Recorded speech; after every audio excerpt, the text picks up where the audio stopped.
diving into loser side, we've got GGA.JJROCKETS versus E2C Bushi. Yeah, and Bushi has been on a meteoric rise through the Chicago scene. He came into the scene, you know, not that long ago, and it's like really only started like making a name for himself when Bayonetta was released. And he was one of the people that obviously made use of Bayonetta's somewhat broken tendencies. Everyone would agree that she was tough to beat sometimes. Broken just or a little. Yeah, just a little. But you know, she received the nerf hammer a little bit, but she's still a good character. And Bushi, being a fan of Bayonetta herself, instead of just the brokenness of her temporarily, has stuck with her through thick and thin, and has now got himself a cute little number 9 on the Chicago PR. Number 9. I thought it was number 8, but yeah, number 9. I knew he was top 10. Yep, and then JJROCKETS is number 1. So this is going to be a Chicago team kill, but this is going to be a good one. This is a matchup that has gone back and forth between both of these competitors. I believe JJ has the advantage, but Bushi has definitely threatened him in the past. Exactly, and Bayonetta is one of those characters you cannot sleep on because that witch time and her just destructive combos out of down tilt and using the afterburner kicks, they just destroy any type of momentum you ever wish you had. Now, right, but in this matchup, being as a Bayo player myself, I struggle with this matchup, and yeah, I think this is one of Bayonetta's hardest ones. No, absolutely, and most everyone would agree with you. Even pre-patch, Diddy was known to be like the bane of Bayonetta.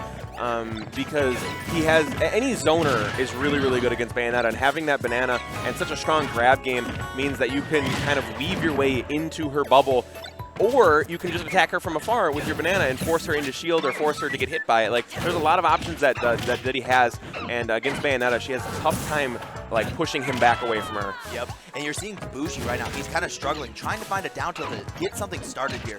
Bayonetta's really her all-time best starter for any type of combo she ever had was down tilt. Yeah, and that still maintains to this day. She has some other options, but yeah, you're definitely going to want to see Bushi find some sort of down tilt here. But again, JJ is just so solid defensively, not making any sort of overextensions or mistakes. Yep, and JJ just missed that that forward smash off the banana trip, but he gets an up smash. Yeah, he cleans it up with an up smash because he kept on the pressure. You know, even though he missed it, he didn't let that get to him.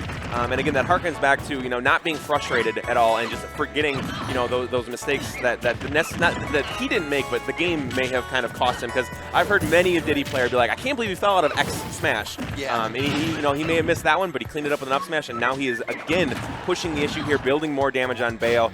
Bayo's done nothing to Diddy Kong here. That's 38% on JJ's first stock.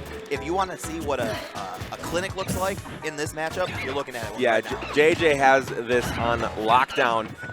This is to the point where I think if Bushi, even if Bushi somehow takes this first stock, it's not going to happen on the second. He's going to have to make some serious adjustments going into game 2 unless he finds a miracle here. Yeah, a miracle is all Bayonetta needs. But how can we got to figure out how can Bushi kind of like get through this just almost. Oh, we don't need to figure that out. He needs to figure that out because yeah, JJ has been building the wall. Like I said, he's been throwing out his fair, his bananas, everything like that, just preventing Bayonetta from getting anywhere near him. Yeah, and right now I think Bushi, he's exhausting a lot of his kill options. He's used the forward throw multiple times. He's hit him with back airs that you think would kill, and JJROCKETS is just refusing to die. Yeah, he's got good DI. He's positioning himself. Like, the important thing is not only is his DI good, as that forward tilt almost kills, but he's also positioning himself that no matter what happens, he's giving him the longest path to the blast zone. And Bushi right there gets the down tilt and was trying to get the up air to secure a kill, but sneaky old JJROCKETS gets right past him. He is a slippery fellow. He knows all of the Diddy movement options, and that was for a long time. As he loses his first stock there, for a long time that was his one of his, I wouldn't say weaknesses, but one of the less strong parts of his game was his movement. And then all of a sudden he realized that watching other Diddy Kongs play that was what he really needed to shore up. And now, you know, he's barely gotten hit here on this. Actually, he hasn't gotten hit here on the second stock. And it took him a long time to lose the first one because he is just so slippery. Yeah, Bushi needs to watch out though. If he finds himself in the palms of the hands of this monkey right here, he's going to definitely be finding himself on the worst end of a back throw. Yeah, but Bushi has really defensively stepped up his game here. He's not giving JJ any sort of openings to finish him off. Back throw might. No, be living. From almost the entire other side of the stage. Yeah, but he gets breakdanced on. The down smash from Diddy Kong takes him out there. Bushi realized, though, that as long as he plays defensively, he can find those straight hits and start building some damage. And then once he gets a couple of good ones. He can start with an edge guard, and that's actually probably his biggest key in this matchup, is not only getting his onstage combos, but getting these edge guards, because a lot of the times when JJ found himself outstage, it took him 3 or 4 tries to get back on. So that's where Bushi's excelling right now, and he needs to keep that up and also on stage shore up his gameplay. All right, but game 2 underway. Run back to Smashville. Bushi looking like he knew the stage was not the reason why he lost. He was just getting outplayed, and he wants to just run it back and prove it wrong. And here's that was one of the very first down tilts that I've actually seen connect so far, and he's getting the most out of it he can. This is more damage than he did in the entire first half of the thing, and now he gets a stock. Congratulations to Bayonetta for having that still in her back pocket. That's not an easy combo to finish. No, especially with the 116 nerfs. It's made it look like we're still back at 115. What are we, a combo breaker? Yeah, right? But when Bushi finds that, when any Bayonetta gets a kill, when you're looking like you're back in the past, it's such a, I guess, uplifting of your spirit. You're like, yes, I've got it. Now I have all this momentum. I just demoralized my opponent. I'm in the driver's seat. Yeah, but that's one thing that JJ.Rockets doesn't really do. He was having a little bit of a mental bad, off day yesterday, but it didn't matter because he got floated through pools based on his performance in the Midwest circuit. So that means that he didn't have to worry about that affecting him, and now he came in with a renewed focus. JJ is not one to get shook. No, that's one of the strengths of GGA.JJROCKETS, that even when he is down and almost out, he will always fight. He's very resilient. His resolve is probably the best one of the best in the Midwest. He just never says die in any situation. That's how most Diddy Kongs in the Midwest are. They really have that never say never attitude. Yeah, there's no way that he's because right now he's at 83% and he's ripe for death right now. That's gonna get it. And because he wasn't quite able to DI that, didn't go well from that. But think about it. Had he been able to escape that, Bushi hadn't showed that he was able to. That was only the second time in the whole set that he really found one of those witch twists to dive kick combos. Exactly. Now it really does look like Bushi finally he really adapted from game 1. He kind of saw the weaknesses in his own play and he adapted going forward. So GGA.Rockets, what are we going to see? I'm guessing a Dreamland counter pick. Dreamland might not be a bad one. The only thing I worry is that if Bayo does start a combo on one of those platforms, you're already at the blast zone so much quicker, so he doesn't even have to expend all of those options. So that could be bad. I think it's possible that we could see FD also. Yeah. To get rid of the platforms and make it so that Bushi has to come right at him. Exactly. Those the Smashville platform, though there weren't that too many interactions on there, it definitely did help Bushi out a lot in that game too. No, we are going to Duck Hunt, which is similar. It has platform situations with the tree and the bush, but it also acts as FD for a lot of it because it has that big wide open space in the middle. So I think this is a good counter pick for JJ. It also means that the only problem I think that JJ is going to find here is that sometimes the ducks will interrupt his peanut and banana game.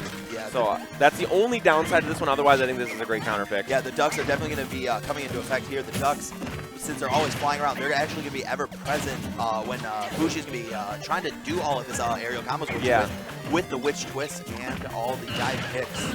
Yeah, and because he bounces off those ducks, that's